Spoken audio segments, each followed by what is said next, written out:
Hello, YouTube chess fans. This is hbeck. Welcome to a new episode of hbeck Daily Blitz. We're on ICC today, and we're going to play in the 5-minute pool. So let's get started.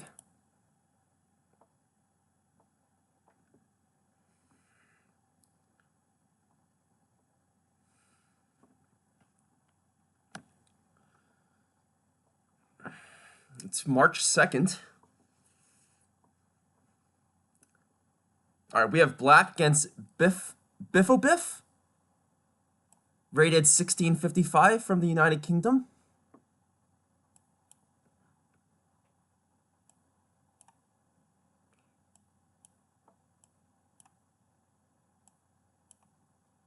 We have a c3-sicilian with bishop b5 check early, very early.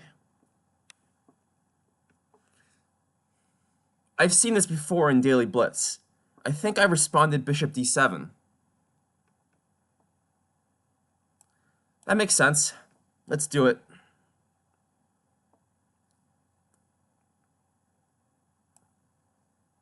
Do queen takes.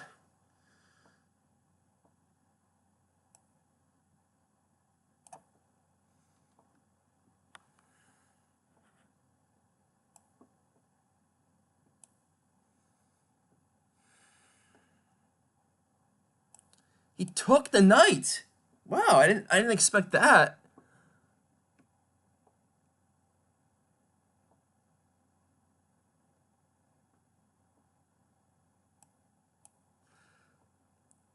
He's playing on the clock is what he's doing. He's got a nice 40-second advantage on there. Still, my position is reasonably comfortable. I played e6 simply to solidify d5.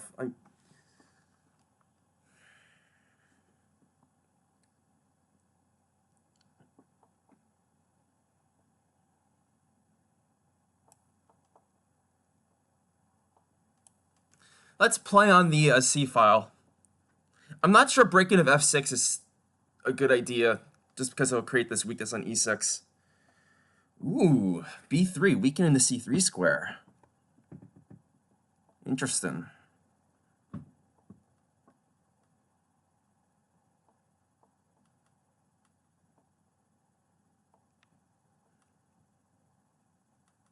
He wants to take away the c4 square, though.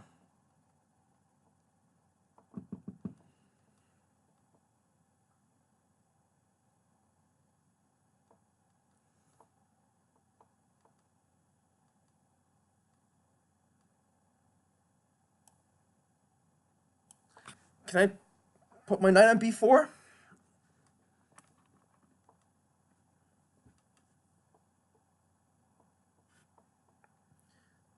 That just drops the queen, my friend. He just fell asleep. I don't know what that was about. Well, that was a quick and easy win. Yikes. Sorry, Biff.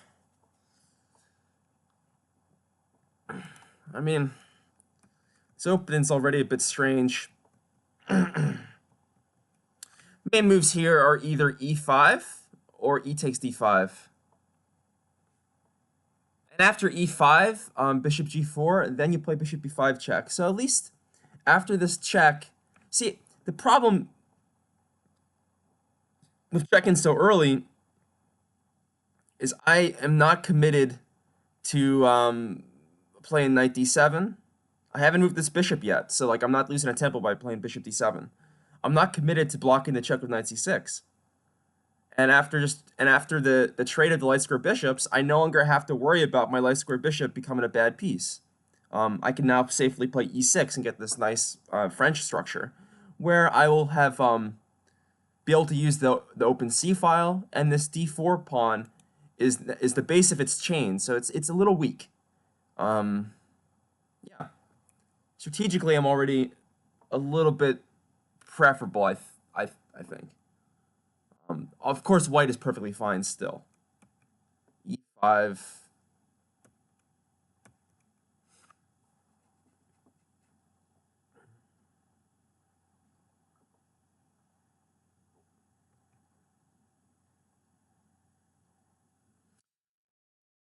don't have to play knight h6. It's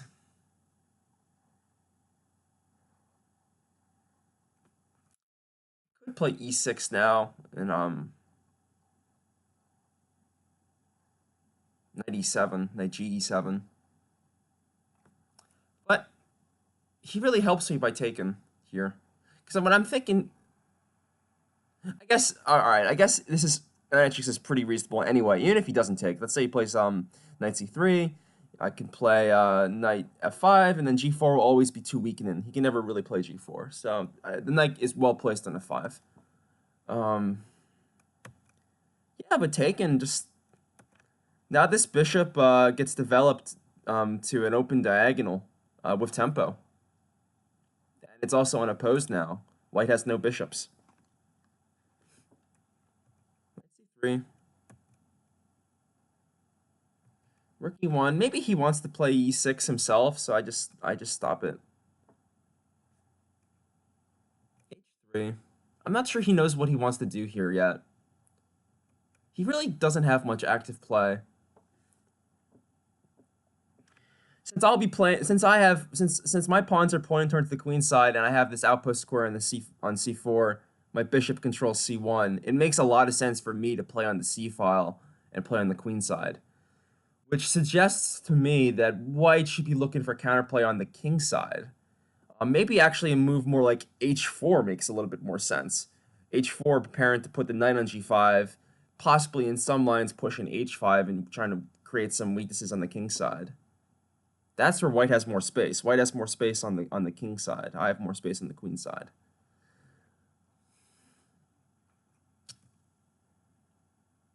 E3 is an overreaction.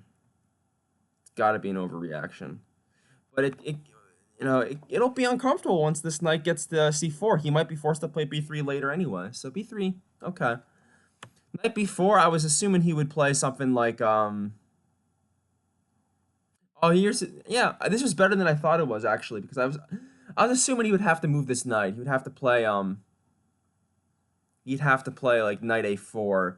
But then I guess I have knight c2. So actually that's not totally clear yet, because knight c2, there's knight c5, and then I have rook takes, pawn takes, knight takes, queen takes.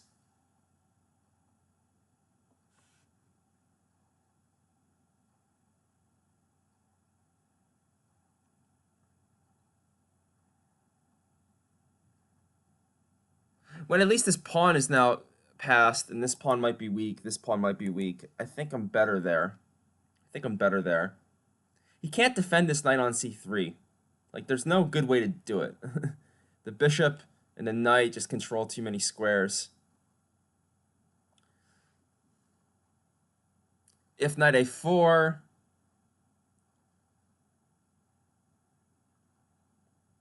I also have the option of playing b6, threaded in knight c2. And if I play b6, this knight on a4 looks a little silly. So I'm better in that case as well. But the critical line is knight a4, knight c2, knight c5, rook takes, pawn takes.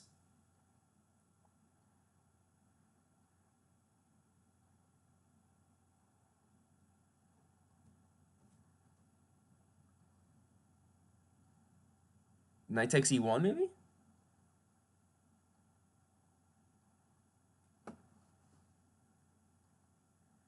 Maybe. No, I like knight takes a1 a little bit better. I'm not sure why. Queen takes a1. Queen looks a little bit worse on a1 than it does e1. Then I have queen b5.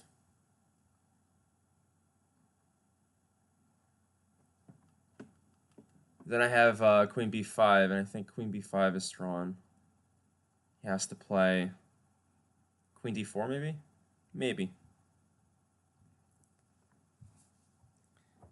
Everything feels loose to me.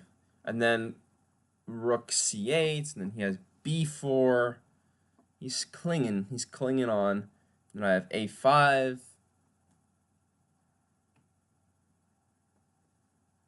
I gotta be better.